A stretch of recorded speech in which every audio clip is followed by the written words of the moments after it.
اور ہم یہاں پہ اس جو سٹ ان ہے یا جو دھرنا ہے اس کا مطالبہ ایک تو یہ ہے کہ علی وزیر ایک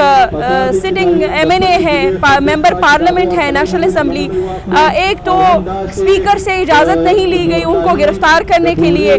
جو لوگ جو فیک اور بوگس ایف آئی آرز کاٹی گئی علی وزیر, محسن داور اور باقی لوگوں پہ, وہ ایف آئی آرز ہٹائی جائیں, کرفیو ہٹایا جائے کیونکہ ابھی تک کرفیو ہو رہا ہے اور ہم یہ سمجھتے ہیں کہ ابھی بھی درجنوں کے حساب سے جو زخمی لوگ ہیں کرفیو کی وجہ سے علاج کے لیے نہیں جا پا رہے. ایک فیکٹ فائنڈنگ نیوٹرل امپارشل سینٹ کی کمیٹی بنائی جائے تاکہ سارے واقعے کی جو تحقیقات ہو سکے اور اس میں جو لوگ ملوث تھے, جنہوں نے ان لوگوں کو شہید کیا, جنہوں نے